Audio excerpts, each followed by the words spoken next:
with that, we will open the, what is today, June 4th, 2025 Council of Governments meeting. If you could please stand for the pledge.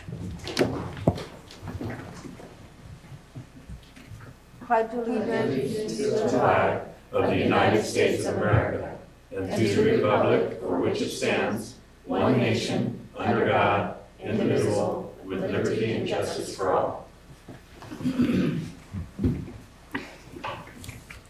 Okay. Next on the agenda, we have consent. We have multiple items on the consent agenda. Are there any board members that wishes to pull an item off consent? Seeing none, are there any staff? Are there any public? Amanda? Yeah? Should I pull item 2, the minutes, since I was not in attendance, or just abstain? What do you want me to do? It's up to you, whatever you feel comfortable. You can vote. You could just say abstain on that item, wouldn't you? Oh, okay, so we Yeah. can each item separately? No. We can do it Go to vote. Okay. I'll vote yes. I Okay. abstain on that item too. You are such, you my mentor. Okay, thank you. Okay. You need more help on any other votes. Gary said it looked like that. Where were we at? Public comment? Are there any online public comment? No. Okay, bring it back to the board. Other than the board member Cementi abstaining from the minute, which is item number 2, is there a motion to approve the consent agenda? So moved. Moved by Gary. Is there a second? Second by Tim. All in favor? Aye. Any nays? No. Okay. I just want to make sure I said that. Okay. We'll move on to the regular agenda. First up is public comment. Comments shall be limited to items that are within the subject matter jurisdiction of the council and not posted on the agenda. Are there any public comments? Seeing none in the room, none online, we'll move on to item number 7, which is Caltrans report, and I would like to introduce everybody to the new Deputy District Director of Planning, Caleb Brock. Welcome. Thank you, Madam Chair, members of the board. It's good to be here today. Yeah, my name is Caleb Brock. I'm the current acting Deputy District Director for Planning, Local Assistance, and Environmental Support. You guys may remember Marlon Regisford. He was the previous permanent, and we've had 2 folks doing acting rotations like myself. The permanent advertisement is out and is closing on next Tuesday. Hopefully Grace will have me stay on permanently, but for now I'm here to give the report. It's great to be here. I've worked at headquarters before and worked with, I think Melissa was there, and Amber Collins, and my grandparents live at Lake Tulloch, so it's great to be here in Calaveras County with you guys. So I got a couple of announcements here. I'm new and I might not have all the answers for you, but I will get the answers if I can today. First thing is the California invest nearly $1.7 billion to improve safety, increase mobility, and bolster resiliency on the state highway system. So in May, the CTC, the California Transportation Commission, allocated nearly $1.7 billion to improve safety, increase mobility for all users, and strengthen the highway system. In addition to some of these proactive long-range efforts, the CTC allocated $86.5 million to repair vital roadways and other transportation infrastructure damaged during recent wildfires and storms in Southern California. So more information on that to come, but that was just recently announced. Next is the Caltrans Office of Local Assistance. We've been collaborating with the Federal Highway Administration to reduce the number of inactive projects, especially those that have not been reimbursed for 24 months or greater, and any unexpected federal funds that haven't been expended more than $50,000. Couple projects within Calaveras. So there's one, the Railroad Flat Road at State Route 26, currently has an unexpended balance of $96,000. The Southworth Road, Gold Strike Road, Pool Station Road, Garibaldi Street, Murphy's Grave, Copper Cove Drive and O'Burns Ferry Road, upgrading existing guardrails and caps. So there's currently an unexpected balance of $90,000 on that project as well. Parminder Singh, who's the local assistance senior at Caltrans, is the point of contact. I'm happy to get you guys in contact with him if you have any further information on he's the point of contact to help those projects kind of get finalized. Couple of grant opportunities. One, Federal Transit Administration has a low or no emission grant program for buses and bus facilities. The call is currently out. The deadline for that is July 14th, and there's currently $1.1 billion available for that program. The other one is the California Natural Resources Agency. Currently has an environmental enhancement and mitigation. That one's smaller. It's only $1.5 million, and the call for applications ends July 16th on that one. A couple of regional planning. So we're currently awaiting the draft EIR from Calaveras COG and the RTP in August 2025. So excited to get those in review and comment and coordinate further. And then as far as the overall work program, the OWP, final deliverables, we'll be receiving those after the fiscal year, as well as the 25-26 final OWP, which is due June 16th. The request for reimbursements, so quarter 3 has been paid, and just a friendly reminder that quarter 4 quarterly progress reports and requests for reimbursements are due by July 31st. And then I have one local traffic advisory on State Route 26. So the long-term traffic controls from Gilhaven Drive to Rich Gulch Lane for highway construction having started April 4th and projected through December 31st from 7 a.m. to 8 p.m. For any traffic controls, motorists should expect 5 to 10 minute delays and are encouraged to use alternate routes whenever possible. This work is scheduled to begin as listed, but is subject to change due to traffic incidences, weather, availability of equipment and materials, and construction-related issues. So that concludes my report. Happy to clarify anything or take any questions or issues that the board has back to the district. Okay. Thank you. I do have a couple questions on your handout that you gave us. Yes, sir. This item number 2, this Valley Springs overlay from Southworth Road to Laurel Street, which is not really meeting up to Highway 26, but it's right there at the corner of Highway 26. That's going to start it says June, so is it starting any day now? Is it already started? You're talking about the Valley Springs overlay? Yeah. It says June 2025, but I haven't seen anything. So the RTL achieved, so ready to list, so it's been awarded, so construction probably won't start until Next year? Until next year, yeah. So the contract is being awarded, but then Okay. they won't. That means chances they're going are- to start tomorrow? They got a contract. I mean, I could put in a good word, but I don't, Yeah. it's gonna be a tough I'm in act. construction, and once we get a contract, we're told to start now. But I'm with you. that's private, not public. So, okay, so you're looking at probably April, depending on the weather next year as we go into, could be April, May next year. Yeah. And do you know how, the length of time that project, by any chance? It doesn't really say here that I read. But do you know a month, 2 months? Just, you don't know, so. Yeah, but I'll make a note to next month when we come back, I'll have a better guesstimate on how long the construction will be. Okay. And then I have another question about the Highway 12 also, just past that 1226 intersection. I don't know how familiar you are with that area. There's a Marvell Shopping Center right there on Highway 12.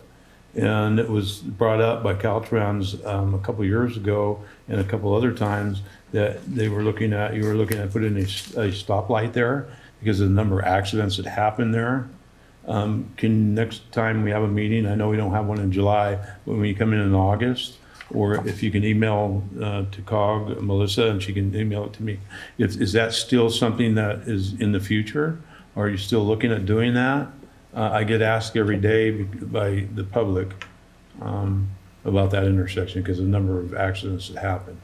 And then the other thing is on your next page, you're talking about the intersection, Pool Station intersection and Highway 12 and 49 intersection. Where is it?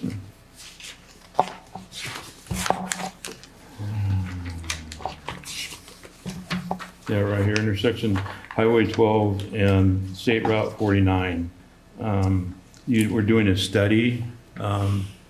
Amber Collins, actually, I was the one that asked Amber at our meeting to have you guys look into that intersection because a number of people were complaining about the accidents happening there. You guys did do a study, and it says here, and then you even went into going into Pool Station Road.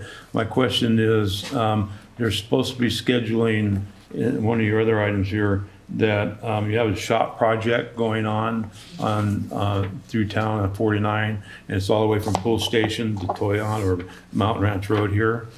And there were supposed to be some improvements there at State Route 49 as you turn off of 49 to go on to 12, or turn on off, continue on 12 to go into 49 there. There's a passing lane there. And there was a number of problems with that passing lane. So it was my understanding that during that construction phase, which is supposed to start again next year, that they were eliminating that passing lane from State 49 to Pool Station Road. Can you maybe in August come back and give us an update on what actually is going to happen there?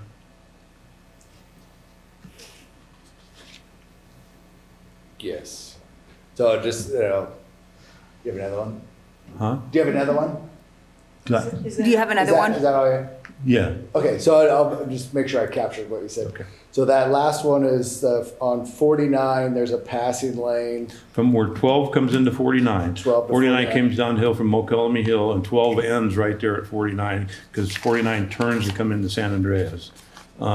There is a passing lane right there, and it goes all the way to Pool Station Road. And as you go out to go home, I don't know how you're gonna go to go home. Are you gonna go down 49 to 12, and out 12 into Lodi or whatever and go home, or are you gonna go to Highway 4? And, I'll probably go 4 going home. I came up 26, oh, you 12. You came up 26 to 12. So when you came in, the Pool Station there, you can see that passing lane there. Yeah. And there's another, I'm Melissa, to where what's going on with it. And I'll reach out to Caleb because it's kind of complicated because there's multiple issues. Correct. So there was an investigation coming off of the passing lane and going past Bull Station Road. So there are some recommendations with that. Then we have the shop project Correct. through 49. And then we're also looking at improvements right past that. So That's if you correct. are available tomorrow, I'll give you a call so we can. That's correct. Kind of go through And that. we have, Yes. but I just want to make sure from him, if he can Yep. come in August and tell us at least an update on everything he knows what's going on in Caltrans, because that is supposed to start in 2026. So, okay. Gary, were you sure it was a light? Wasn't the engineering crew from Caltrans here a couple years ago and they talked about a roundabout there instead of a light? They did, but that's all been Okay. gone. They had public meetings, and Okay. there's actually a crew from San Andreas, or a group of citizens from San Andreas that met with Caltrans a number of times on all of that going through there. But there were some issues that we're dealing with here that wasn't part of that, because it's expanded past that now. This one section is a different part of that. So, yeah, Okay. no roundabouts. Good. Although there's still in consideration a roundabout by our property at the old airport right up here. She knows it's still on the table. I don't know where it is at Caltrans right now, but there is talk still going as a roundabout right there. So, but I wasn't going to bring it up. It's not my district. So these items are in my district. But you may want to look at that too, if that's still on the table with Caltrans, right past up here, as you turn into Mountain Ranch Road here, if you keep going down past Toyonza, just over the hill there is the old airport, Calaveras Airport. And there, Caltrans was talking about, and there still was even like a year ago, about putting a roundabout in right there because of the situation on that road. So, okay. That's thank you, Caleb. Caleb, on behalf of the city, I just want to, Wait, I'm not done. I just want to thank you for looking at the crosswalks.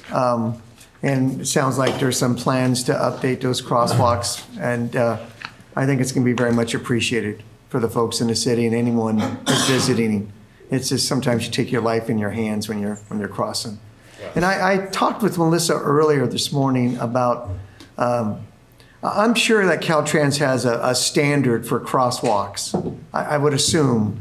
But as Melissa shared with me, sometimes for a number of reasons, Caltrans isn't able to do what should be done with crosswalks, maybe for aesthetic reasons or community not supporting it or whatever. But, we have two high schools that both are on 49, Calaveras High School and Bret Hart. And, a number of kids use those crosswalks. And for some reason, people just don't want to stop. Nope. So whatever we can do to help them visually see the crosswalks and the fact that students or even, adults are in there and is much appreciated. Okay. Thank you. Appreciate you bringing that up. Prior to this, I was in District 6, which is the South Valley, Fresno, Madera, Kings, Tulare, and Kern. And we would go out to the smaller communities because it's easier to make a big impact on the smaller communities than, we love our 99 and 41 and all, but those are more expensive. But yeah, now that I'm in this position, I'll work with Melissa and her team and That's a good point. come out in person and, I wonder, did you, Caltrans, I know some cities use it where you can push a button and the crosswalks light up with yellow flashing to get attention. And since we're in the cities, San Andreas is not a city, but it's not an incorporated city, but it's a city. But they're both, these high schools in the city. It's not like they're out on the highway or somewhere. Is it possible that could be something that could be looked at? Since he's bringing it up, I think it's a good point what he's bringing up. And also Murphy's, you have Michelson right there. Yeah, that's right. Yeah, I think if there are obviously things that you guys know about the community needs, and if we can kind of take a holistic look at, these various points, and then it's a lot easier, it's more efficient and better, like, we need funding for these things, and these are the improvements, and so definitely, keep me in the loop on things, and we'll work with Melissa and her team. And Caleb, I appreciate, I have, is his name Wes? Is at Caltrans in Angels Camp in that office? I think anyway, we've become pretty good friends, and I stopped by and said to him, can we do something with the sign? Because oncoming traffic, except making a left-hand turn going up Vallecito Road, right by the bridge, 49 in Vallecito, it's a nightmare. And I noticed in your report that you're going to put an enhanced sign on that corner. And I appreciate that also. Anything that we can do to help improve traffic, and because it's a little scary sometimes making that left-hand turn going up Vallecito. Because the left-hand people making a left-hand turn. They don't see the stop that we don't stop. Yeah, right. So, right. And living off Vallecito Road, everyone that in my household's been this close to being hit. So. Yeah, no, but I appreciate these increased signage there also. Thank you. Are there any other board questions? No, Okay. No, it's fine. Thank you for being here tonight. We appreciate it. Thank you. Okay, next up is item number 8, and we got the county. Come on up, Micah. Hello. Just a few updates on a couple projects here. Won't be nearly as engaging as Caleb's project list, but we'll give you an update nonetheless. With regards to the county roadway sign retro reflectivity upgrade, there's still some funding allocated for that, and we're working on our roadway sign safety audit, and we plan to allocate this funding in that effort. So it should be expanded, and that project should be completed by the end of next fiscal year. With regards to Wagon Trail Phase 1, that project is on track to be completed by the end of the calendar year. And we'll be making some arrangements to obtain funding as we proceed forward with completion of that project. So in partnership with the COG and with working with Caltrans, we're obtaining the funding that we need. And we'll continue to keep the board updated on our progress with that. Can I ask you a question about that project real quick? So it's my understanding that there's going to have to be like a hard closure for the two to connect. Is that true? Are we going to have to do a hard closure on the highway on 4? No. So the project, right now traffic's being diverted to do the construction leading up to Cherokee Bridge. And once our project is complete, Caltrans is going to come in with Cherokee Bridge work and make that connection.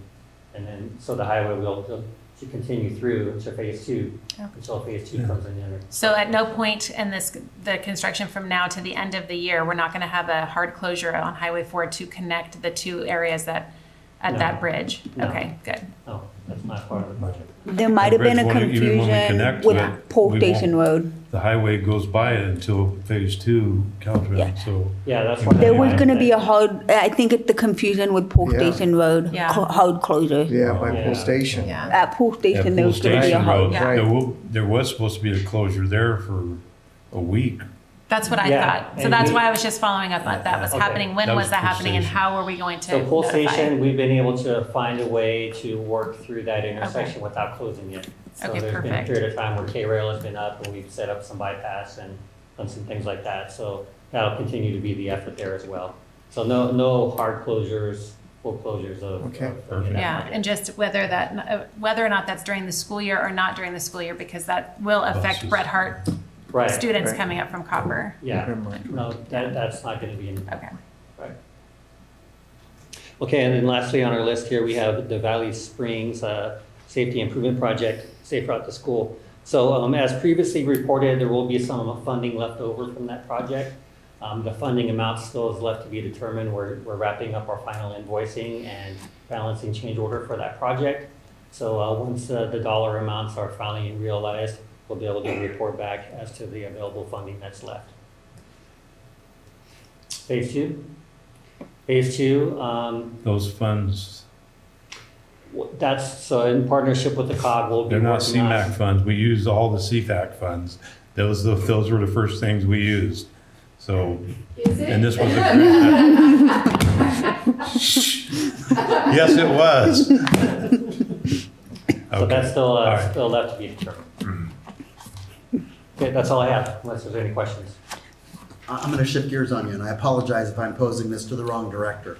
Okay. I'm hearing bark beetle is coming back. Is the county's tree mortality program shutting down? Is it gone?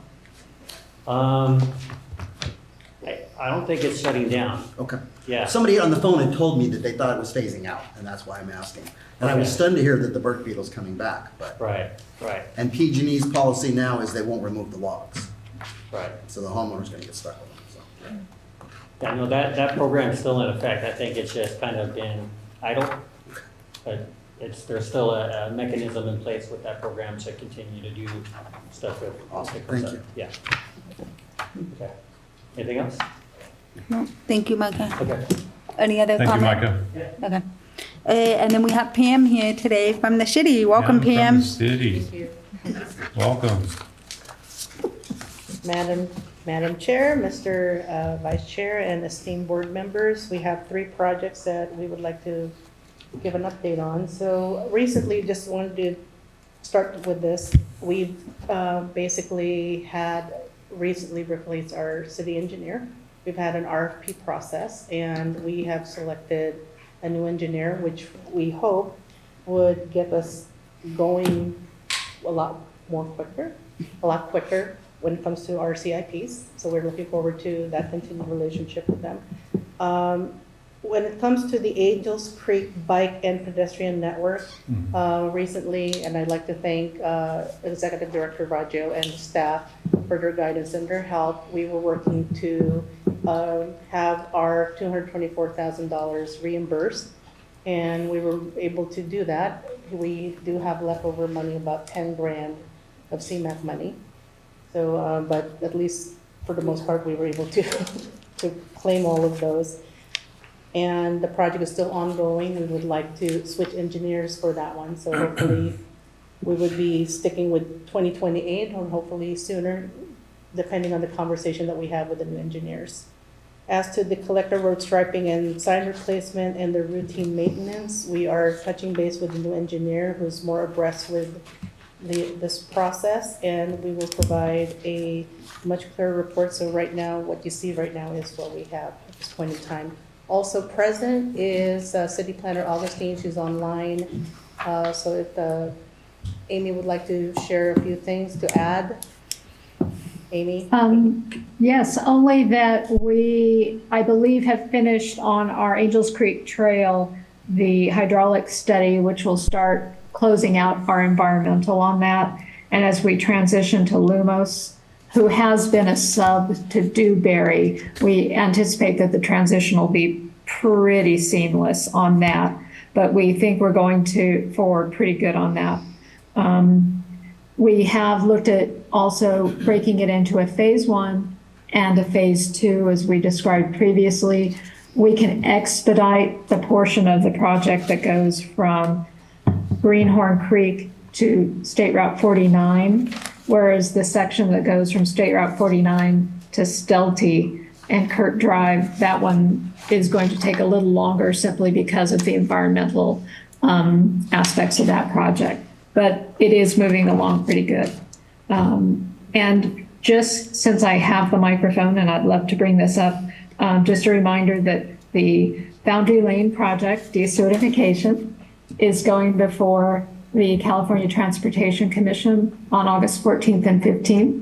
And any support we can have from the Council of Governments would be most appreciated. We'd also like to add that as of last night, City Council had also passed a resolution approving our list of projects for the RTP. And staff is looking forward to get our CIP projects moving forward. And we have reached out to Executive Director Raggio and her staff, who have been nothing but angelic in terms of their help and guidance. So we're looking forward to getting projects moving and to see that development going to Angels. And anybody interested, on June 17th, Caltrans is doing an update for us on the roundabout project and the sidewalks that will be occurring in Angels Camp. Madam Chairman? Yes. Amy, if COG board members wanted to participate in the CTC meeting, which I know is occurring in San Diego, are you attending? Is your team attending in person or by Zoom? Yes, to both questions. Okay. We'll be attending both in person and by Zoom. Okay, so when you're mentioning support from the COG board, it would most likely be by Zoom. And or letters of support, yes. Perfect. Thank you. Thank you. Are there any Then- more questions? I have a question, but I don't know if it'll go to Melissa. If we do a letter of support, will we meet the timeline with our meetings?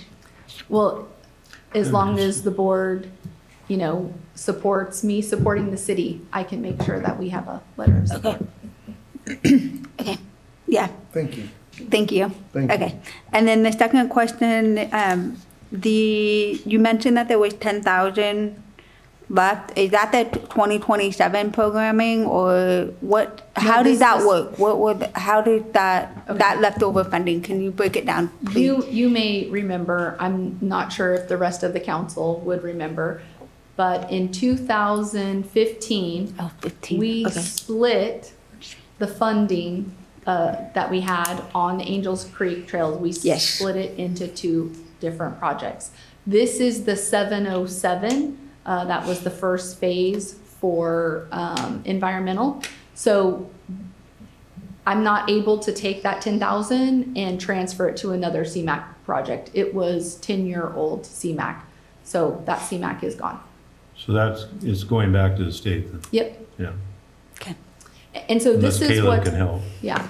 So this is what's really important for Pam and Micah and I to work closely together through the technical advisory committee, because we have like obligation authority. So we're always tracking where we are on CMAQ, what projects they've been allocated to, how they're moving along, so that we can notify the state if there's other partners in the state that are ready to go and shovel ready to use the CMAQ. So I think we've worked really well on that. We have. So this is a very minimal issue. And I think going forward, Pam and Mike and I have been working really well. Thank you. Okay, thank you on that. Are there any questions from this board for Pam, for the city?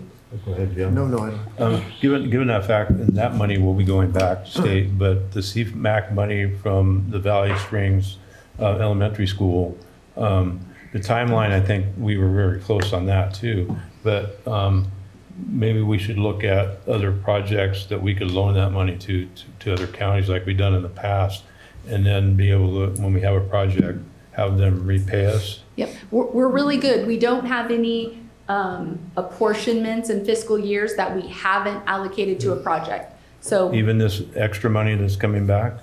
hers, No, from Valley Springs oh, Elementary it's project. not going to be CMAQ. Oh, it's not going to be no. CMAQ. Well, that's what I asked you, and you said. I know, but I was. Okay, it's not CMAQ, okay. But after it's- CMAQ is fully invoiced, we're looking at local funds. So we want, Look, we okay. always bill federal first, state second, Yeah. and use local absolutely last. So that when we do a call for projects and you want a phase two, we have a local funding. Okay. But I thought you said it was CMAQ money, and that's why I was looking to, okay, all right, thank you. You mentioned it was fully funded or fully invoiced. For It's- for the CMAQ Yes, funds, yes. you're close. It's not Because fully invoiced yet. No. He's closing out the project. You have, on construction, you have a lot of exhibits that you have to close out and that are deliverables. I understand. But when we started that project, when this money was supposed to be used because it came from the city, and we had a timeline on it, that we were going to use the CMAQ funding first before we got into that grant money. So the grant, and so that's what I was saying earlier, that, so it is grant money that's left over or local funds that we had to contribute to that grant. So when you get the final numbers, I'd be interested to see what you have. Yeah, I didn't want to report on the numbers, so we submitted. Come up here. Susan's gonna tell me to tell you to come up here. I'm sorry to go back on this, but CMAQ was brought up, losing those No, funds. you're absolutely right. I didn't want to report on the final numbers until all the invoices have been submitted, but Yeah. once the invoices are submitted, those funds will likely be depleted, and then we'll Okay. be looking at the other funding sources, so. All right. But the work is done, it's just. No, the work is done. It looks Yeah. very good. I get a lot of compliments all the time. Even the school thinks it's great. So Yeah. it's phase two that we got to go after and look at. But Right. Yeah, we're still closing out phase one. It took a little while because we had some of the materials that took a long time to delay, so there was one component that was left. We finally just finished that. Now that that's done, we could finish up our invoicing and final billing, so. all right, thank you. If there's no other questions for the city, Pam, thank you for being here. You're welcome. Thank you. Thank you, Pam. Thank you.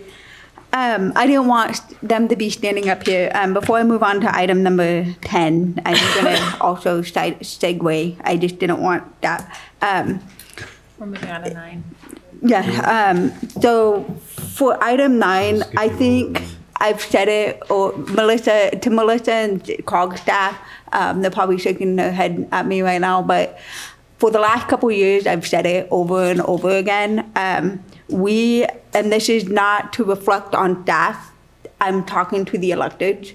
We really need to start holding ourselves more accountable to support staff. We all have had major changes over the last 4 years, if not longer, but we need to keep on the ball. We need to make sure that we're keeping up with what is going on in our own jurisdiction to be able to help and support all new staff that's coming in. Because they're really, they're coming in and it's a fire hose to them, and they don't know what's going on. They don't have the history, and so they're depending on us to provide that history and help them be successful in these projects.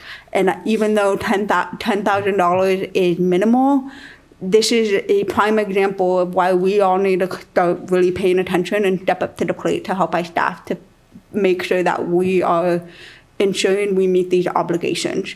Because there might be a moment in time where we won't have any projects lined up. So to Gary's point, the county has no CMAQ projects in line right now. Yeah, we don't. And so if something were to happen, we would not be in a position to change those monies around to put towards a project. It would mean, and some of you have not been on this board, it would mean going back to loaning it out outside of this region or simply losing that money, and that could be millions. So I want to take this opportunity for all of us, because I know we are new, and some of us have been here a while where we have seen where we have lost more than $10,000 or have struggled to find a place to park that money for a while we get our stuff together. So I think it's just a good reminder. We really need to step it up and make sure our staff has everything that we need to complete and help each other as well. And the jurisdictions wanted the responsibility. I mean, you go back, Gary was on the board, you go back to that time where they fought and they didn't want the COG to deliver those projects. Yeah. And so if we're going to keep that trend and the jurisdictions want to take that ownership, then there needs to be accountability from this board of elected to make sure that those jurisdictions are representing are meeting those obligations. Because if I know for me, I'm kind of sick of watching this, even within my own, what I can control where I am now, the question that it comes back to the COG.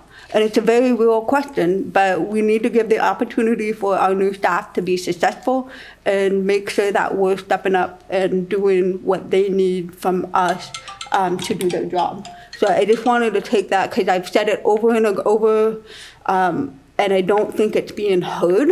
And I think I will get off my soapbox and I won't say anything for a while. But I think this is a moment in time where we really need to come to the table, get this problem solving, and support each other and support staff to support the jurisdictions.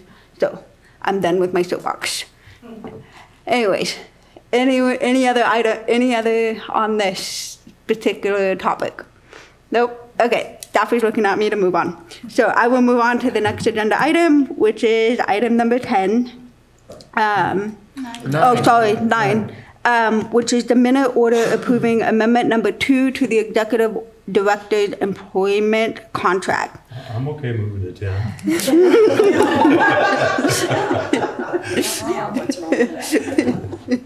So we have an ad hoc committee. So I want to look at the ad hoc committee. Is there any feedback from the ad hoc committee on this? Other than that, what we discussed and decided is all proposed here. Okay. Monica, is there anything else I need to say legally? Are we good? We're good. Okay. Samantha. No, I make a motion, and just, I want to say, while I'm not always a member, I truly appreciate what you've done, and I look forward to our continued working relationship. So I make a motion to approve this minute order. So we're going to hold that motion because I do need to do public comment. Oh, I'm sorry. It's okay. Okay. So is there any other board comments? No? Okay. Yes. Yes, sorry, Pat. I'd just like to say that of all the organizations and groups and committees and teams that I've worked on over the decades, I continue to be very impressed with our executive director's professionalism, her competence. It's just, I'm in support. Okay. Is that a second? It could be a second if you'd like to hold a Yes, second. we can hold that second. Is there any other comment from the board? No. Okay. And I echo all of those things as well. Yes. He's been leading this organization in the right direction, and you've really done it from where we were to where we are now. So thank you. Thank you all. Okay, are there any public comments? None online, none in person. Move it back. We've got a motion and a second. All those in favor? Aye. Any nay? Nope, it passes. Awesome. Okay, move on to item number 10. Request direction to partner with Caltrans to utilize State Transportation Improvement Program shares totaling $4.2 million, and I will turn it over to the Executive Director, Roger. Thank you, Madam Chair. Staff is requesting direction to work with the County Public Works Project Team and Caltrans to partner on continuing the Phase 2 of the Wagon Trail project. As the council is aware, the County Public Works Team has been troubleshooting multiple issues for years on the Wagon Trail Phase 1 construction project. It will be coming to a completion, as Director Martin said, by the end of this year. Phase 2 of the Wagon Trail project, if we wanted to look at page 44 in the packet, this eastern segment programming shows that the COG, as the regional funding agency, secured and programmed this funding on this phase. So the 4.2 million was originally 4.5 of STIP shares that the COG Council approved through our RTIP process. This was for design. The county has, through their contract with Dewberry for Phase 2 design, utilized a portion of the funding. This isn't the exact amount. There may be a little bit more or a little less, but this is the ballpark. So county project team and COG has been meeting and discussing this option with Caltrans District 10. How this would work is these shares would be utilized by Caltrans, and they would be the implementing agency. So there will be a co-op on the specifics of the amount of money and the phase that would be completed. We would also go through an amendment through the California Transportation Commission, and this amendment would be a letter requesting that the state would be the project lead. So does the council have any questions? Mike, both Mike and Caroline have their lights on. I'm just leaving mine Oh, on. I'm sorry. Oh, okay. No, I just want to make sure. You can leave it on. I just always go to the lights first. I know Gary probably has some questions, but I'll start. I got a question. Okay. So for the CTC timeline for that request, what would we be looking at? June 16th is the due date to turn my request into the Caltrans local office, and then it would go through a process. I don't anticipate the package being a huge package of technical. It's just a letter requesting that we would like our regional shares to be programmed for the state to utilize. So would that happen this fall? Would it happen this fall? Go to CTC? Yeah. Yeah, it would go to the August meeting. Okay. June okay. 16th, I'm sorry, is the deadline for the August. Okay, that's what I wanted. Yes, Thank you. yes. Okay. Yep. I think the harder portion of this process would be the co-op. Mike and I will continue to have meetings with the Caltrans team to iron out and do a handoff, and then decide who will be the agency that executes the co-op. So I'll bring that back to the council. Okay. And then since it's an August meeting, is there any expectation of this board to support that letter? Because we don't have a July meeting. Yep, so that's what I'm asked, so I'm requesting direction for me to continue, that the council does support COG and county working with Caltrans to be the implementing agency on PS&E or design a phase 2 wagon trail. Thank you. Are there any board questions, comments? So we're talking design and right of way, that we're already in design and we're already in right of way. We're moving towards right of way, but. Yeah, we haven't So, rung the, Once the construction though, we're separating there, it's a co-op for that 2 phases of it, but then have Caltrans take over completely on the construction portion of it. Is that what the negotiating, the co-op? yep, so how this will be separated is the county will finish phase 1 construction. The county has Correct. already executed co-ops for design and right-of-way. Correct. The Board of Supervisors would have to support, terminating those co-ops and contracts that you currently have on those phases. And Micah and I would work with Caltrans on new co-ops with the remaining funding of 4.2.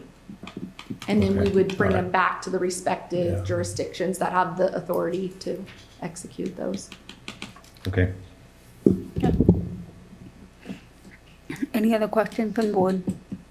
None. Is there any public comment? Any none, I'll bring it back. Melissa, Micah, thank you for all your work on this and collaborating with Caltrans. I know it has not been an easy to go this route, but we do appreciate Caltrans' support on this. I think it's the best route forward. Yeah, I think it's a win-win. Yeah. And I agree with Amanda and thank you, Micah. You stepped in the middle of it, you took it over, and it's been your life here since you got on. I know all the other things that are going on that supervisors call you about, but you stepped in and thank you for that. And Melissa, you teamwork with Micah. You guys are doing a great job and partner with Caltrans and Grace and the comments with them, so thank you. Thank you. Yep. So with that, is there a motion to approve? So moved. There's a second? Second. Second, all in favor? Aye. Nay, any nays? Okay, that passes. Thank you. Okay, next we'll move on to item number 11, which is the minute order approving fiscal year 2025-26 final operation budget, notice of public hearing. So with that, I will open the public hearing and I turn it over to the executive director. Thank you, Madam Chair. So the 25-26 final budget the chart is on page 47. You can see that the council adopted the draft totaling $677,000 at the February meeting. This is our final budget. The changes or amendment includes salary and wages and benefits at the top portion, which are attributed to the contract amendment just approved by the board. We also are increasing line item 5271. Starting in July, COG is going to take on the cost for interpreter services for all COG CTA meetings and events starting July 1st. If you have any questions, I'd be happy to answer them. Do you guys pay A87? No, Okay, good. we used to, but I negotiated a contract with the treasurer and the auditor controller for $20,000 a year.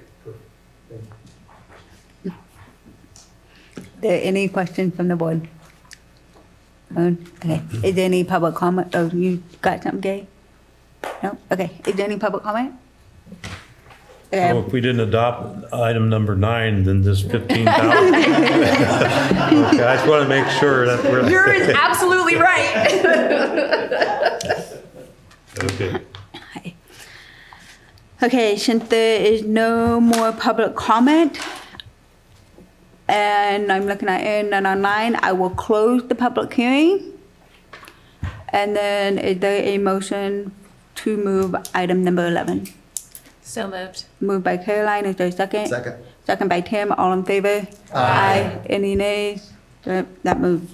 Move on to item number 12, which is resolution fiscal year 25-28, approving fiscal year 25-26 OWP, overall work program agreement, and planning, programming, and monitoring, the PPM. We'll go with that. Perfect.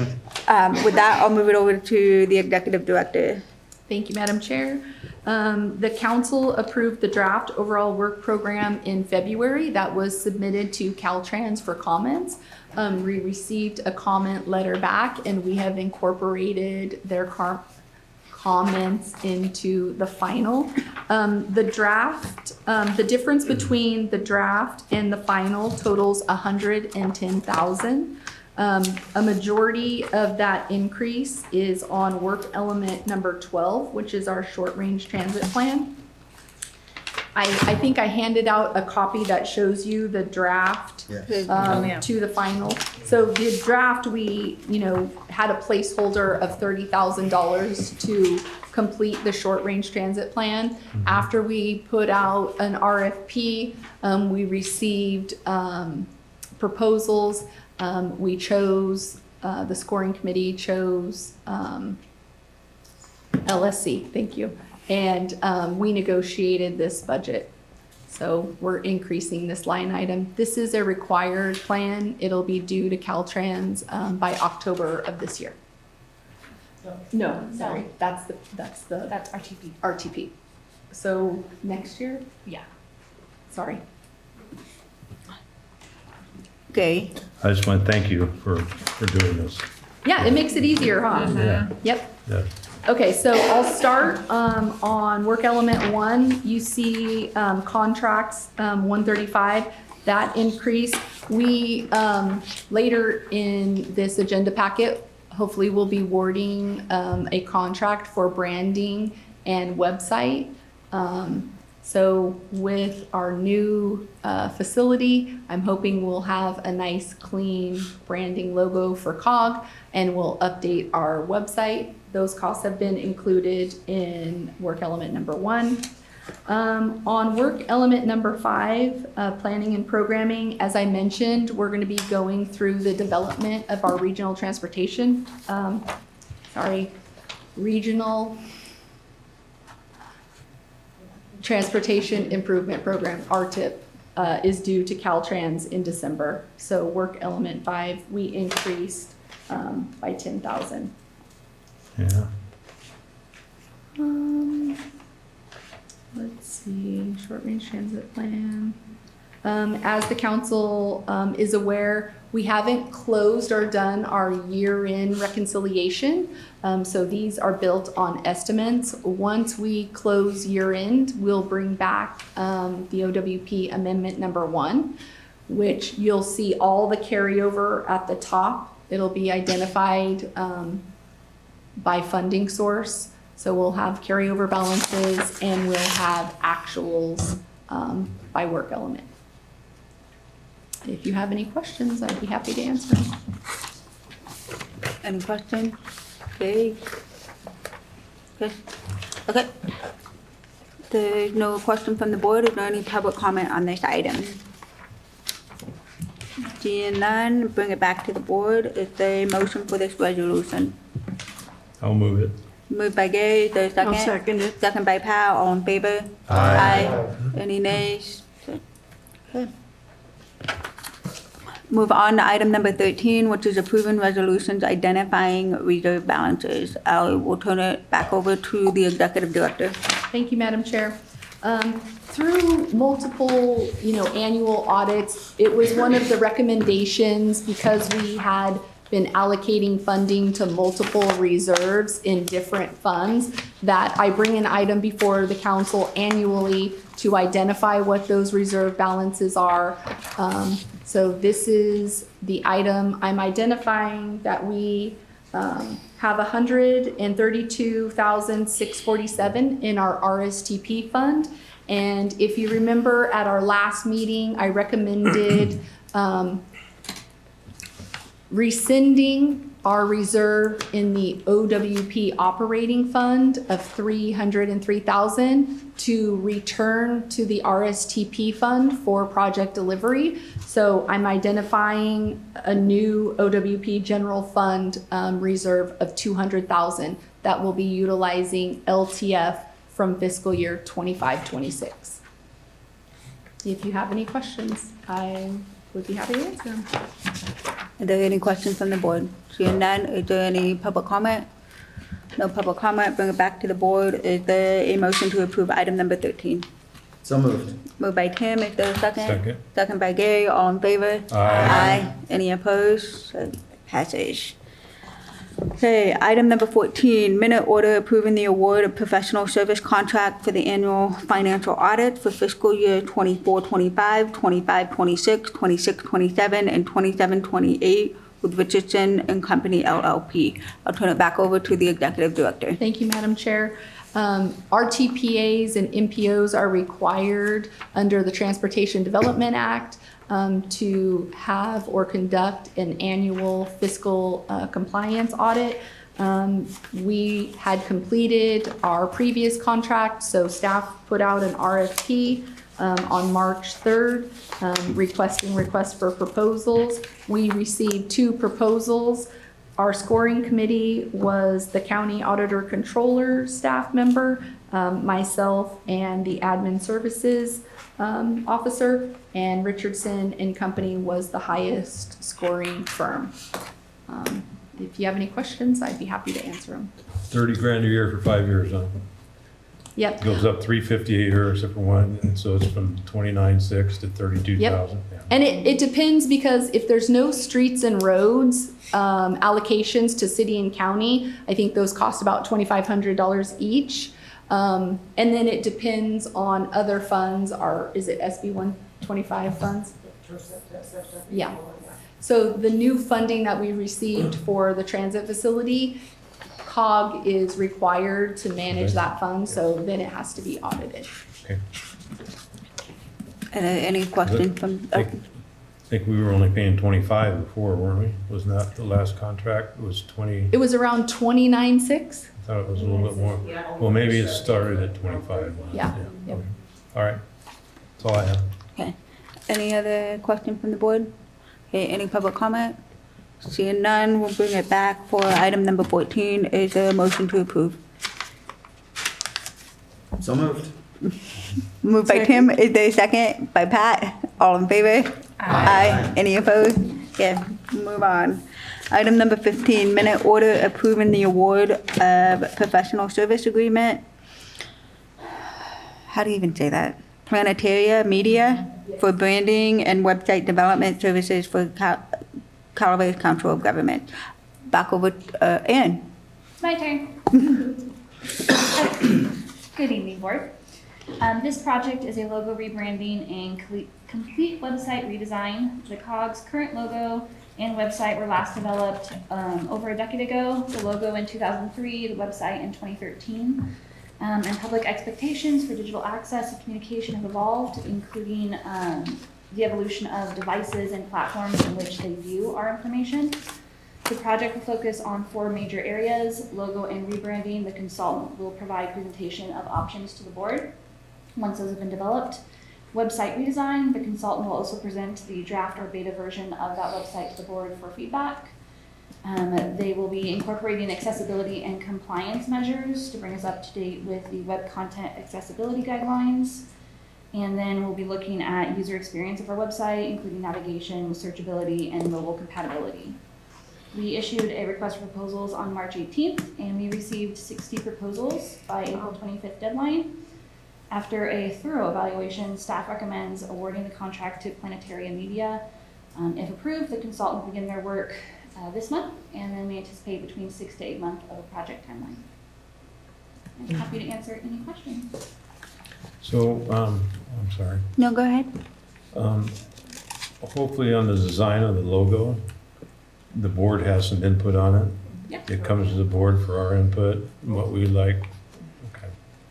And not just brought to us and this is what we design. No, you'll have options. We'll have opportunities. Okay. All right.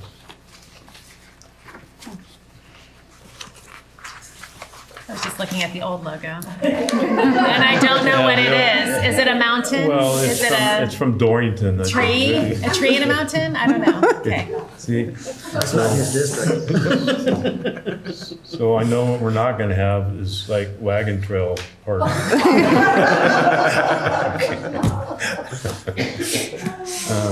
But as long as we have input on it and it comes to the board a couple times, I think it'll feel good because we have everybody involved, public and electeds and, yeah. Yep, I think the consultants sent a questionnaire asking information about our council, what their values are, what projects we, implement, how we interact with the public. So they're going to take that information and then come back and have discussions with the board and options. So. Any other questions on that? No? Okay, public comment. Okay, bring it back. Is there a motion to approve item number 15? Yeah, you gotta jump. Moved by Caroline, is there a second? Second by Trevor, all in favor? Aye. Any opposed? Okay, it passes. So shy. We'll move on to item She's number. already thinking city. I'm not a big fan of the website either. Item number 16, consider a letter of support by the Calaveras Council of Governments for Momentum Rural Electric Vehicle Charging 2.0 application. And I believe I saw earlier online on Zoom, we have Matt Hart from Momentum here. Thank you for being here. And then I will turn it over to Aaron, and Aaron will introduce this item. Hello again, board. Motherlode Job Training reached out on behalf of the Central Sierra Economic Development District and Momentum, a Sacramento-based consultant firm, requesting a letter of support for a rural electric vehicle charging 2.0 grant application to expand electric vehicle charging infrastructure across the Central Sierra region. Momentum will serve as the lead applicant for the grant. The proposed primary and secondary locations were included in your packet. Many of them align with our Central Sierra Zero Emissions Vehicle Readiness Plan completed in 2019 in partnership with Calaveras, Tuolumne, Amador, and Alpine counties. Attached in your packet was also a draft letter of support. They are requesting final letters by June 13th. Tonight we were joined by Matt Hart of Momentum in case you wanted more information or had any questions. Matt, are you able to hear us? You're muted. There you are. I can hear you. Can you hear me? Yes, we can. All right. Are there any questions for?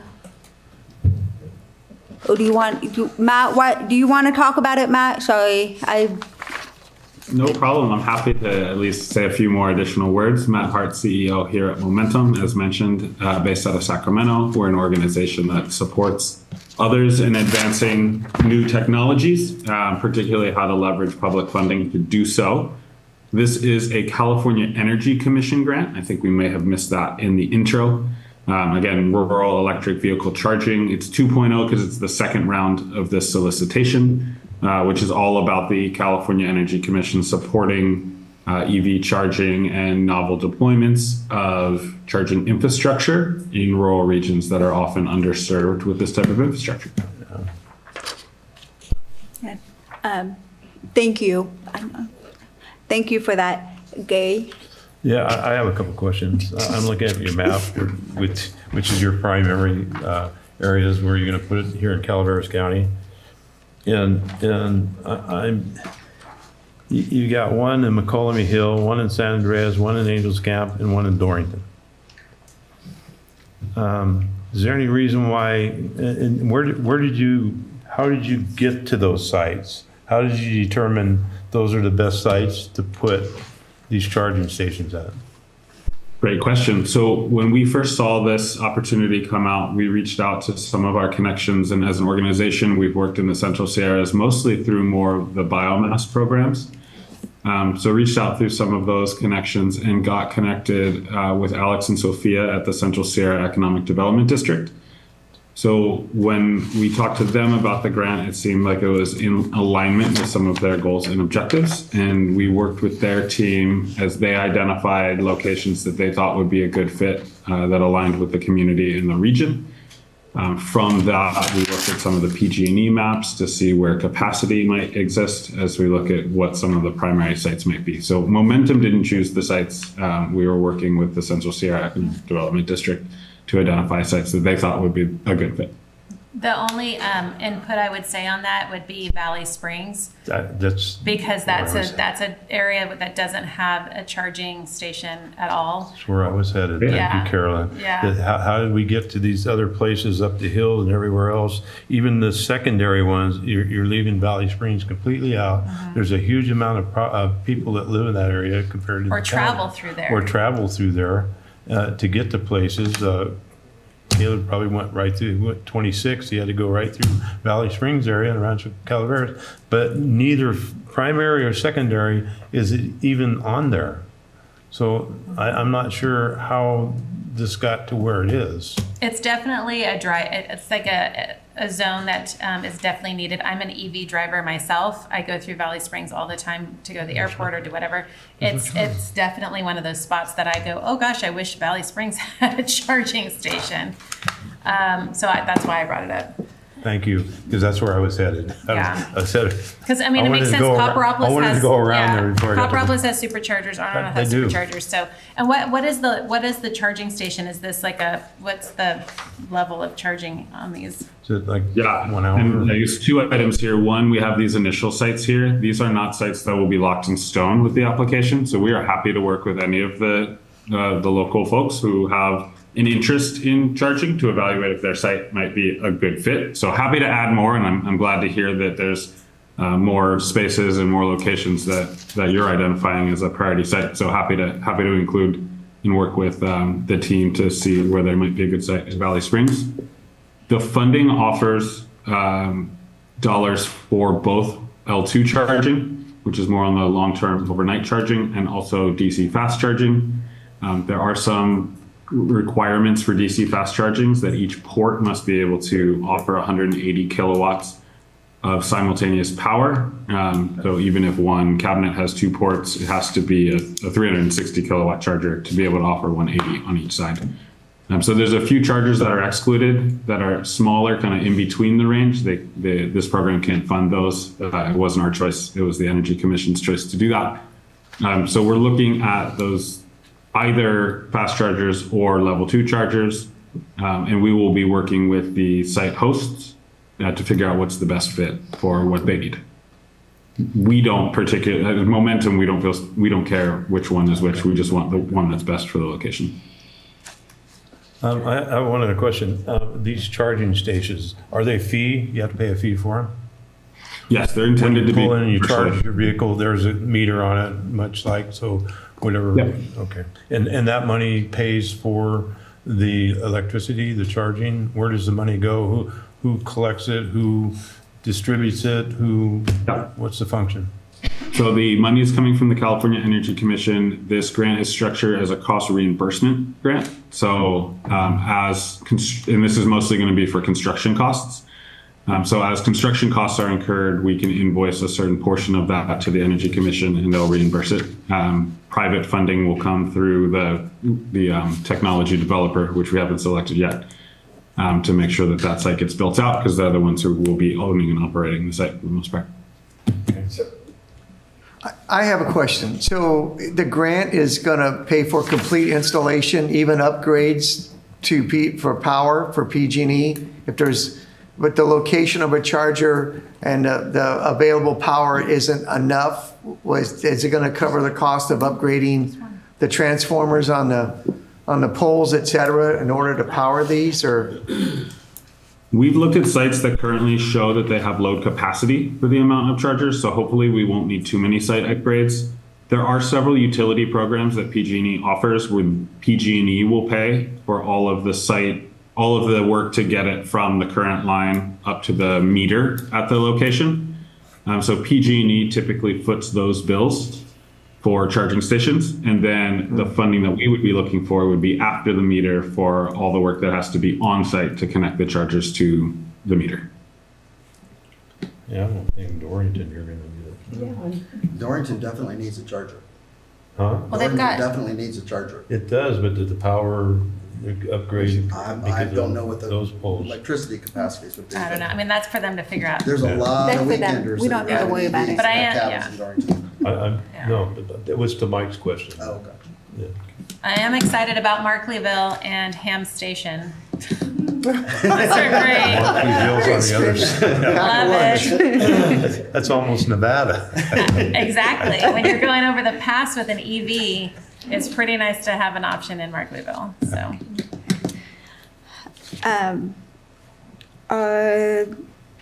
The one question I have is, and maybe this is COG staff, this will not be conflicting with any competitiveness from this board? Okay. Okay.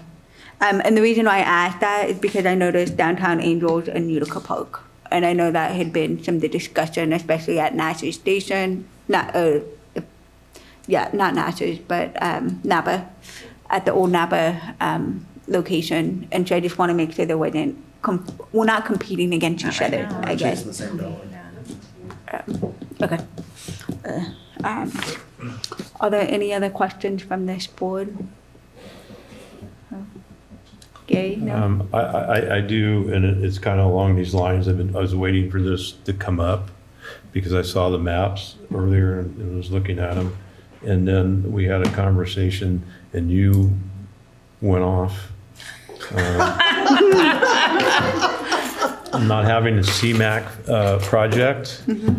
So I would like to have Micah consider and maybe bring something that EV charging stations, since Valley Springs area is missing out here on this, or other areas of the county, say Rancho or going up, we talked about earlier about a couple stations on the new Wagon Trail project, but look at vehicle charging stations as a CMAQ project, not only in the county, but the city is getting several of them. So, but especially in the lower, like she said, elevation areas in Wallace and Valley Springs areas, where there's a tremendous amount of people there. There's a lot of electric vehicles that are showing up there, but there's no charging stations. It may be a project we can use for CMAQ if you look into it and we put something together. And get comments from this board and the supervisors and from the city council on, I know they're not part of it, but it's part of CMAQ. It could be a project we could look into and spend those money on. Yeah. Yep. And I know one person is thinking across the street from the park, right there off the high, in the city. I don't have an EV. Who knows? Your dad may buy one. According to him, the conversation I had today with him, he may buy one. So. Oh, now he's discussing with you at what? No, my God. Okay, so moving on. Is there any other board comment before I take it out to public comment? Ma'am? Okay, is there any public comment? Okay, bring it back. Matt, thank you for being here. Appreciate the work that has gone into this. I know that your direction came from another board, and I do want to recognize that and show if there is flexibility when you work with the Central Sierra Economic Development Board, we would greatly appreciate it. And considering some of the options that were discussed tonight. And I know that for the county rep, we will probably be having a discussion with the county rep on that board, but we do appreciate, and I think this is a great leverage or an opportunity to support, so it doesn't always hold on the back of this board, because I know we've gone through trials and yes, here trying to get EVs stood up, and so it's really great to see another entity being able to accomplish these goals for our community. So thank you for being here tonight. With that, is there a motion to approve the letter that is in the packet, as typed up? I'll move it. Okay, moved by Gay, I'll second it. second by Trevor, all in favor? Aye. Any opposed? Yep. Moving on. Great, awesome. Thank you again, Matt, for being here. Thank you, Matt. And let's hope we win so we can talk about it. Yeah. Thank you. Thank y'all. Hey, with that, we'll move on to council reports. I will start with Tim. I have nothing to report. Trevor, I have nothing to report. Matt, Mike.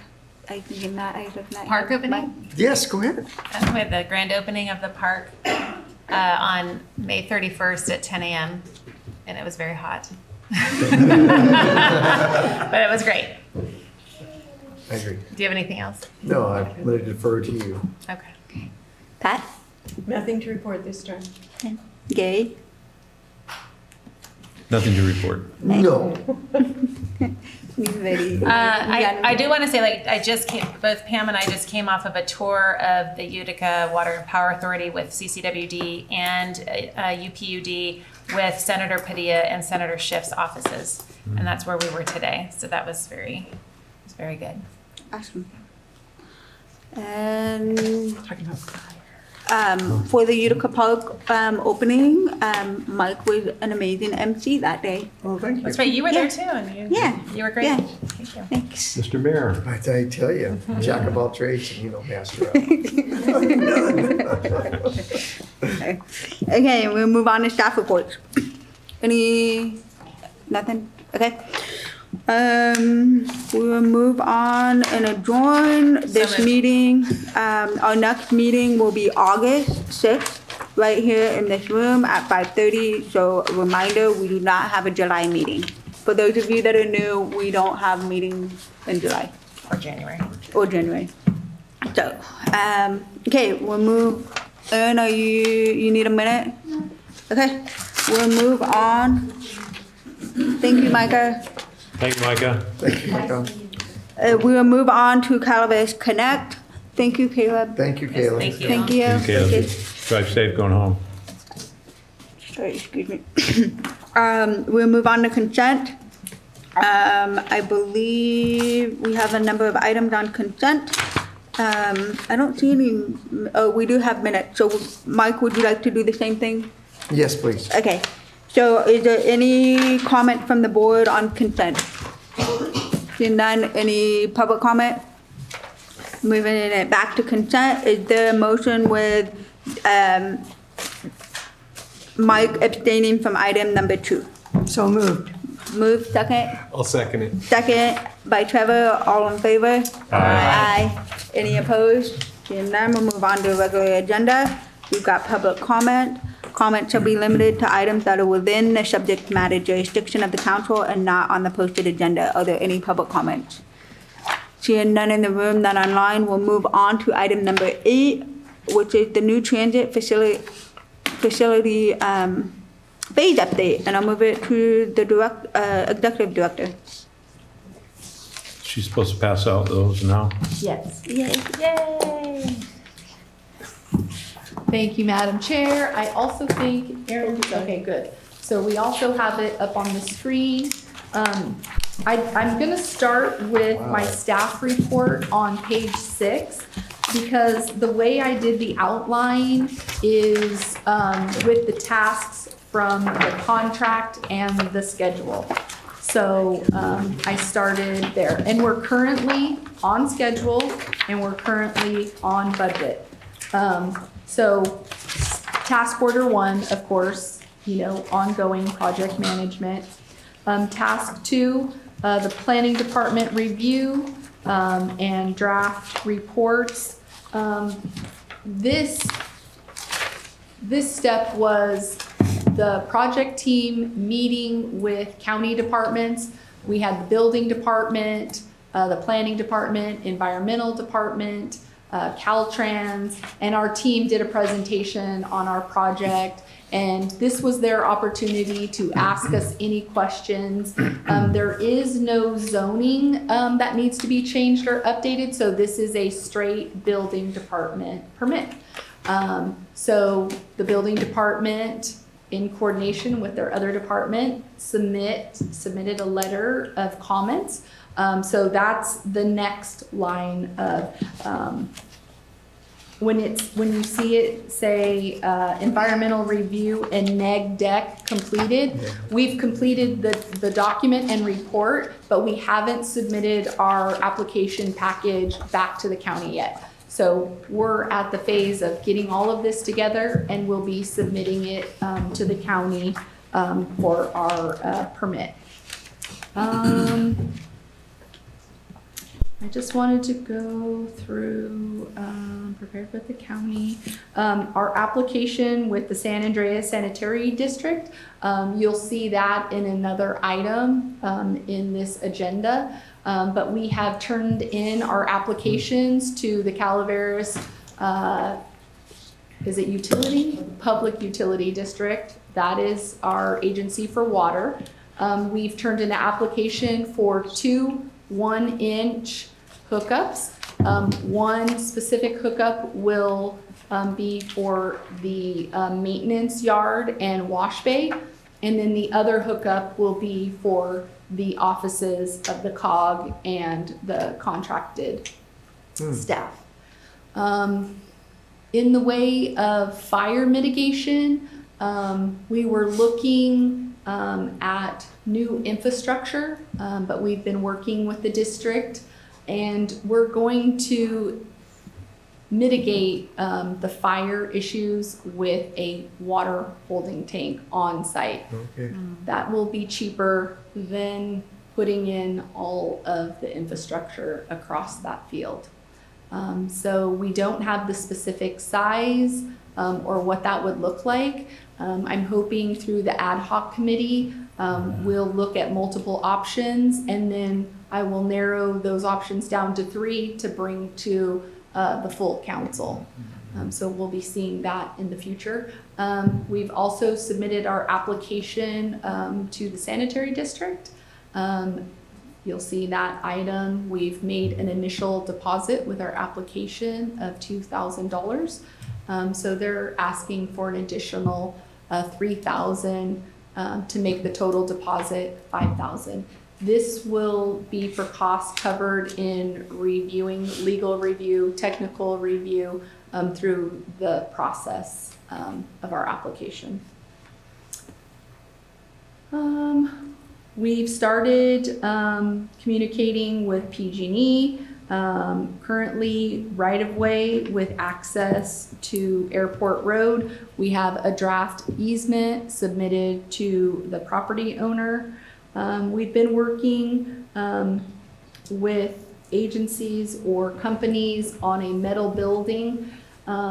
So you have to buy them in like a kit or a package, and usually, or sometimes they include their own engineering. It costs more if I have to go with a separate engineer. So we've started asking questions and having meetings with a company out of Modesto that the engineering is included with the kit, and they would be able to install or construct the kit. That hasn't been finalized. That's another item that I would like the ad hoc committee to review. I also have included in the backup generators, but let's go ahead through the packet that we've included. I don't know if you remember, we originally had wood accents on the front. We've changed that based on wear and tear, sustainability. So we've updated that, and then you'll see the planters are the same as the rock exterior. None of this is finalized. This is all conceptual. If we wanted to change color or materials, we'll work through the ad hoc committee. The next page, there we go. So the side you're looking at right now would be where the operator or paratransit services would be. The next slide has an overview of the entire site. It shows the offices at the top, and then it shows the maintenance yard, wash bay, and charging stations that will be under a cover. This cover will be able to protect, we do wraps around the buses. So sitting in the hot sun, they start to peel or deteriorate. So to have that cover be able to cover, 10 buses would be nice. The next slide is elevations. And then the next slide is the office layout or floor plan. You can see on the left, it has the COG and CTA meeting chambers. Then you have the COG offices with 3 offices. You have the reception area. We have the conference room. And then on the other side where the transit operator would be, they have a lobby. Customers would be able to come in and purchase tickets or get information about services. They also have 3 offices and a conference room. Right now, we've been meeting with vendors regarding security, cameras, what would be the most cost effective. We're definitely, I think, going to be moving to the keypad. Or what is the lanyard? Fobs. Yes, to get through the doors. Also meeting with our current technology, tech services consultant on making sure that we have the correct meeting equipment in our chambers and in our conference rooms. The next slide, Erin. Also, this is the maintenance building. This is the metal building I was talking about. And then the next slide shows the floor plan of the maintenance building. Inside the maintenance building, there's lots of air compressors, tubing, fluids, oil, transmission fluid. We have to make sure that they're compliant with CalOSHA. We also had to make sure that the height of the building, because to work on these buses, they utilize lifts. So you have to calculate how high, how big the bus is, and for the roof. Then not to mention the door heights of the 3 bay doors. And then you have currently we don't have a covered wash bay, but this at the bottom right is a wash bay where the bus would drive in, be covered, and then they would be able to wash it. I've also included, I think we are leaning towards this Kohler generator. This is a very big generator. It will need to have its own foundational pad, then like a wired protective cover. This generator, if electricity went off, would be able to keep the transit maintenance building, the metal building, fully energized, and the transit office, so that we would make sure operations for transit would be able to keep going. COG would be in the dark. We would. I know. We've been there before. All righty then. Are there any questions? And any questions from the board?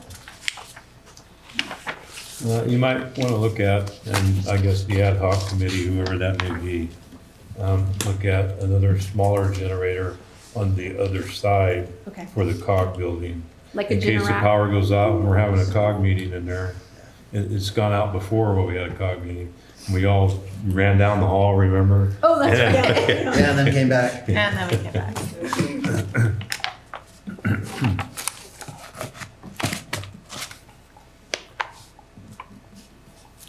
There's not any other. So let me ask you, would this building be eligible for CPPA power? Yes, Okay, So, Yep. yeah. yep, we're coordinating with them. I'm under okay. CPPA now. We're currently Yeah. Well, here, though. here Right. and at our, At their office, CPPA. Oh, At where the transit building even is oh, now. where the transit building is now, okay, okay. Yes, we are. Thank you. Good question, though. Are there any other questions? Does everyone know what CPPA is? Calaveras Public Power Authority. It Okay, was, I we just got, we got first preference Mike and I are on it. for on it. I know, but we have some new board members, so I just Yeah. want to make sure we weren't throwing acronyms around. Oh, you. No, we did, Been on when, for- when Maloney's was, when the federal government decided to build the dam, Yeah. both Tuolumne and Calaveras County got first preference. So we are allotted like 25 KW a year or something. And we don't come close to that. But in the 80s, JPA was formed called the Calaveras Public Power Authority. And that authority then administers and deals with Western Power Authority and PG&E to transmit power that's being generated.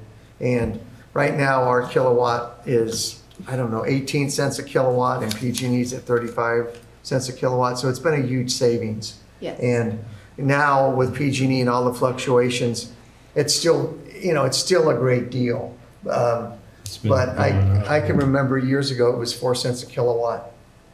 And PG&E probably was then 15 or 20 cents. So it's a huge savings, and it's available to all public agencies in the county.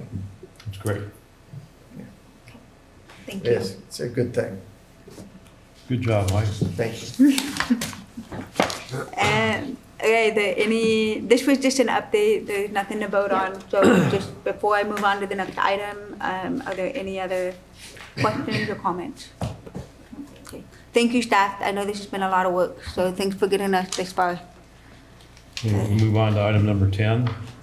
You were going to skip 9 before. Okay, we got item number 9, which is the minute order. Wait, I gotta do public comment. Is there any public comment on item number 8? I can't remember if I did it or not. Seeing none. Okay, now we'll move on to item number 9, which is the minute order approving an ad hoc committee for the design phase of the new transit facilities.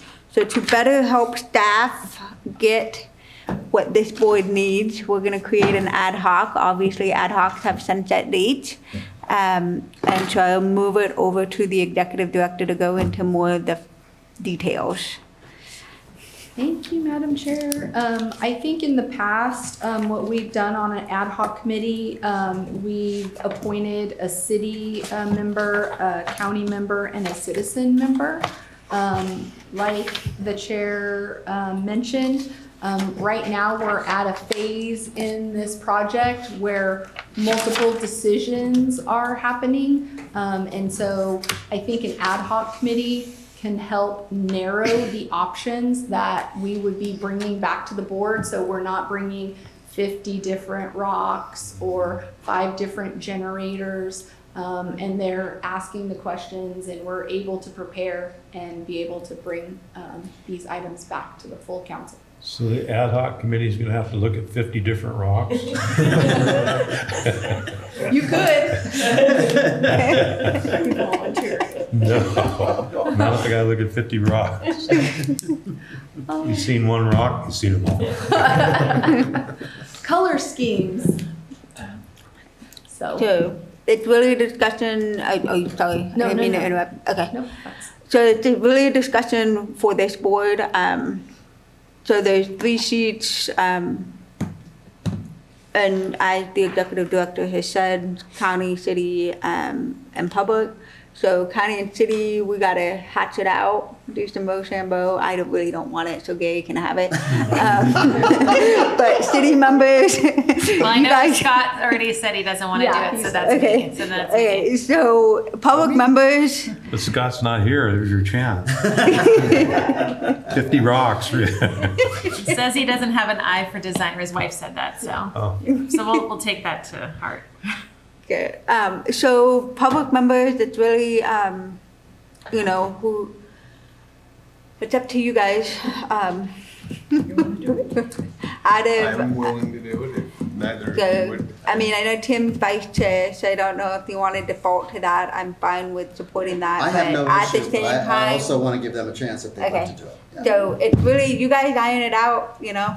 Okay, you don't have any color blindness. No, no. Okay, then you're qualified. Okay, so you guys got, okay, so we got our 3. Do we need an alternate at all just to fill in, or are we good? No, I think we'll be good. Okay, We just need a motion. okay, so who wants to do the motion? I'll make the motion. Okay. Second. Do public comment. Yes, thank you.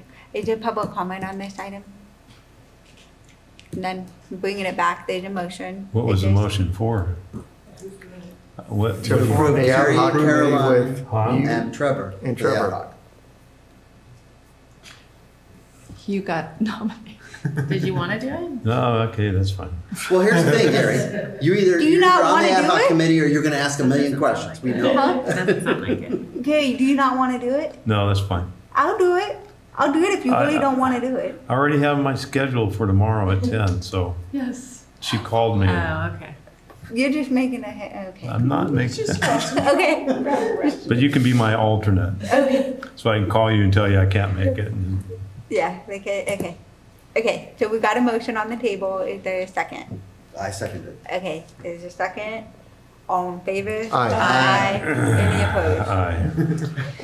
Thank No you. opposed. Okay. Your first order of business is a meeting tomorrow from 10 to 11 She already, at the, in Angels Camp at the Aspen Street Architects offices from 10 to 11. Thank you. If you have an issue making it, That's the contact other your part. alternate. it's only across the street from down the road a little bit from your house. So. Okay, we'll move on to the next item, which is item number 10, which is board direction and authorization for executive director to sign and submit the deposit and reimbursement agreement with the San Andreas Sanitary District. Executive Director Adjo. Thank you, Madam Chair. Staff is requesting authorization to sign and submit the deposit and reimbursement agreement with the San Andreas Sanitary District. To date, we have submitted our application. We paid $2,000 with the submittal of the application. The district is now requesting that we execute this deposit and reimbursement agreement with them. And as I mentioned earlier, this deposit is to cover costs that the district would incur if they had to have their legal counsel review our agreement, our application, throughout the entire process. Per the agreement, if the council agrees, we'll submit an additional check for $3,000. If there's any request or these costs go above, I'll come back to the CTA board to update you on what the issues are, and if there's any additional costs. Any questions from the board on this? Yeah, I'm looking at a copy of the check that you had written for $3,000, Kathy Gomes. How come it Oh, says, did I say it how come it says, backwards? how come it says void all over it? What? What, did anybody see that? It says void all over. Oh, because if you tried to photocopy Yeah. to counterfeit a Okay. check, you Okay. see the word The void. void comes up, okay. And, I was just asking, we wrote him a check and it says void. You save money that way. Yeah. You can prolong the actual paying of it. and I'm sorry, I think I said that I deposited or submitted $2,000. As you can see on the check, it's $3,000 and they're You said requesting an additional $2,000. You said 3. We got it. Okay. I'll move this item. Second. Good. I haven't done public comment. Public comment. I know, I'm getting them trained. Okay, public comment. None? Okay, bring it back. We got a motion and we got a second. Aaron, did you catch who it was? It was moved by Tim and seconded by Other way around. Gary. Other way around. Oh, Gary Gary sorry. second. and Tim. Gary and Actually, Tim. Mike second. No, it's okay. I made the motion on behalf of the ad hoc committees that we agree with. Our first thing that we, yeah. Okay, moved by Gary, second by Tim. Okay, got it in? Yes. Okay. With that, all in favor? Aye. Any opposed? Okay. Move on to item number 11, which is the minute order approving amendment number 3 for the Calaveras Transit Service Contract for operations and maintenance of Calaveras Transit Agency Public Transportation System, Calaveras Connect. Aaron? Had some help. Staff is requesting the board approve a minute order authorizing the execution of contract amendment number 3 with Paratransit Services for the operations and maintenance of Calaveras Transit Agency's Public Transportation System, Calaveras Connect. CTA originally awarded a contract to Paratransit Services in 2019 from a competitive RFP process. That agreement included a base term of 3.5 years with the option to extend the contract for up to 3 additional 2-term periods. CTA exercised the first option period in June of 23, which runs through June of 2025. Last year, Paratransit Services submitted a formal request to renegotiate the fixed monthly rate for year 2 of option 1, which was years 24 and 25. The CTA staff reviewed and then submitted the documentations necessary to Caltrans and FTA, and the board approved amendment number 2 at their November 2024 meeting. Most recently, on May 6th, CTA submitted documentation to Caltrans to exercise option term 2 of the contract. We received approval on May 19th. Amendment number 3 will extend the agreement with Paratransit Services for an additional 2 years from July 1 of 25 through June 30 of 27. That's a lot of dates, so I apologize for that confusingness. But if you have any questions, I am happy to answer. Are there any questions for Aaron? Okay, is there any public comment? Then none, we'll bring it back to the board. Is there a motion to approve? So moved. Moved by Tim, is there a second? Second. Second by Caroline, all in favor? Aye. Okay.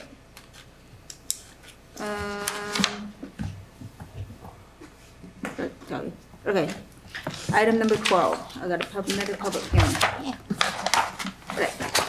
So we got item number 12, which is the minute order approving fiscal year 2025-26 final operations budget notice of public hearing. So I will open the public hearing.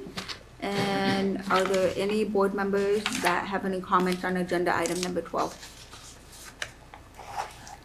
You want me to turn it over to Yes, please. Melissa? Sorry, I'm problem. getting ahead of myself. Thank you. This is the final operations budget for the transit agency. We approved the draft in February. This final operations budget is a total increase of $87,000 from the draft. The major part of that increase is our operations contract, which has a new base contract amount every fiscal year. Also, we've included in here what we anticipate for dial-a-ride services, which have been really popular. So that is line item 5272. We decreased line item 5271. That is based on project delivery on the Aspen Street Architect contract. And then we increased our LTF funding by $115,000. Over the last 2 years, we haven't utilized any LTF. So now we're starting to see we're going to have to utilize some LTF. If there are any questions, I'd be happy to answer them. Did you open the public meeting? Yeah. Yeah. Any board comments, questions? No? Okay. Is there any public comment? This is a public hearing. Seeing none, I'll bring it back to the board. If there's no other further comments or discussions, I will close the public hearing. Okay, public hearing closed. And is there a motion to approve? So moved. Okay, moved by Pat, is there a second? Second. Second by Trevor, all in favor? Aye. Any opposed? Passes. Okay, we'll move on to item number 13, which is discussion and direction to staff on the CTA project list to be included in the RTPA plan. So, regional transportation plan. Man, I'm really off tonight. Okay, Melissa? No. Oh, there. Okay. Staff is recommending that the board review and approve the proposed list of public transit projects for inclusion in the 2025 Regional Transportation Plan. RTP project lists are a vital component of our long-range planning efforts and play a key role in positioning the region for future state and federal funding opportunities. Many competitive grant programs require projects to be included in an adopted RTP in order to be eligible. This process directly supports our ability to secure funding. Whereas we do anticipate our project list that we included in your packet to be, it could evolve or change. Right now it reflects our current transit asset management plan for replacement of vehicles, and then the other projects that we currently have in a short range and long range capacity. If there's any questions though, I'd be happy to answer them. Are there any comments from the board? I do have a question. And this goes back again to one of our earlier, the charging station things. I see bus stop improvements, and I see that we're looking to go to ICE vehicle replacements, going to electric vehicles, and we have bus stop improvements. Would it be something that we could look at to at least have some charging stations at some of those bus stops, especially as you go up country, even down in the Valley Springs area, the bus stop is there where the pizza factory is. And since we are going to go to electric, that we should be looking at least those bus stops having, and in some way there's a key to lock them, and only the bus driver has that key, so they're not, public's not trying to use them or whatever. But at least if they do need a charge or something, that's available to them at each bus stop that they go to. Does that make sense? Yep. I don't know about each bus stop, but we will start implementing. We could start implementing. One of the items that we've been discussing with city and county is the county has a public works yard up in Arnold. They do. And we had talked about putting our charging station, one of the charging stations in their yard. That way we would be able to park one of the electric vans. So if they went up to pick up in Arnold, they would switch vans, leave the other one to charge, have a fresh charge to continue back to the thing. But yes, definitely we can look at. You don't need a charge to go down the hill. Huh? You don't need a charge to go down the hill. No, you don't. That's true, you don't. You're just close. It's just going up the damn hill that you use all your charge. Yep. So as you know, the council knows that we've been working on our regional transportation plan update, and to be eligible for federal and state funding, you need to be in an RTP. So Transit has a project list, the county has a project list, the city, I think, just approved their project list last night. And then we also reached out the airport for aviation projects. So they've all submitted. I think, have we received all of them? Yeah, I mean, so we got Caltrans's shop list as well. Okay, Caltrans shop list. So Aaron has been the project lead on our RTP, so it's been going great. I have one question on the fleet expansion. Are buses also vans, like for dollar ride or whatever, or is it just buses? Repeat your question, sorry. It says fleet expansion and replacement, and it just has buses. Is it gonna also cover van, like for dollar ride, like vans, or is it just buses? Or does it matter? Is it a word that's just used interchangeably? I think it's more interchangeable in that sense. That's what I didn't know if we had to be more specific if we approved it. Okay. Are there any other board questions? Okay. With that, is there any public comments? Okay, we'll bring back to the board. Is there a motion to approve item number 13? So moved. Moved by Caroline, is there a second? Second. Second by Gary, all in favor? Aye. Any opposed? Okay, it passes. Move on to item number 14, Paige Transit Services. Hi, how are you? Hi, Cindy. Cynthia Lawrence, Calaveras Connect, Fair Transit Services Contract Manager. So first of all, thank you, Melissa, for the amendment, and thank you to the board for approving. I'm really looking forward to our continued partnership, and thank you for the trust and confidence that you have in the work that we do. I really appreciate that. I also really want to experience that new building. Just a few items. We're always focused on safety. We've talked about it multiple times, at least I have. And so we've done some of our renewal classes and did some retraining with flag downs. Calaveras Transit Connect Red Line has a lot of flag downs. So we like to make sure that we keep our drivers updated on any of the safety items as it relates to flag downs.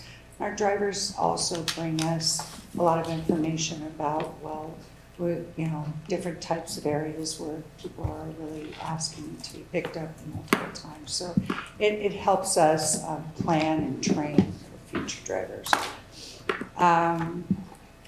We did our special events, which is our outreach plus shuttle for the frog jump this year. We ran a shuttle service Thursday, Friday, and Saturday. Those numbers, I was just talking to Erin today when she asked me about them. It was 423 in rides that we provided to the frog jump. Last year, when we were talking, I looked it up as well as 263. I'm not sure really what happened, but the year before that was 433. So I think 430s are sort of our niche. Something weird must have happened last year. It was the weather. Also, I continue working with Calaveras High as well as the Mountain Oaks High School off of Pole Station. And Marilyn Appling called me and requested that we work with her group to provide transportation to and from a movie event for their class. It's a living skills class for kids with special needs. And so we were able to provide transportation for 4 teachers and 10 students. And so that was a really nice opportunity. That was on our dial-a-ride. And then, let's see, transit ridership. I looked up last year, May, we're up a bit, a slight increase. And then that student ridership, it always wows me. It's up to 832. Wow. That's the student ridership? Yeah, that's our ridership. Wow. So it has just went up and up. We meet our 10% with that? Dang. Do we meet our 10% requirement from the state with that? Well, I don't know. Fare box recovery. Fare box recovery. Yeah. So anyways, that's all I had to report. Do you have any questions? Are there any questions from the board? Thank you. Good job. Thank you. I'm just hoping in the future we can have a little tracking device on the buses, so when you go on the app, you can see where your bus is. Oh, And when it's gonna we be talked there. about that, yeah. Also, how much longer do you So have you to know, wait? like if you have to run to the bathroom, you're like, but my bus is a little far Right. away, so I have time. Real life experience. It's in the works, so.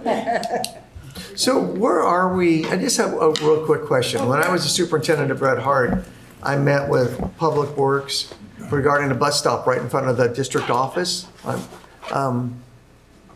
And I know there was some talk about doing that again, and is that still in the works? Yeah, that would be our office. Your office? Yeah, that, implements the new bus shelters. Right.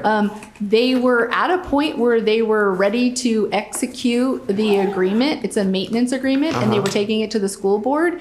And whoever Caltrans was communicating with says that their board wasn't at a spot or a place to approve it.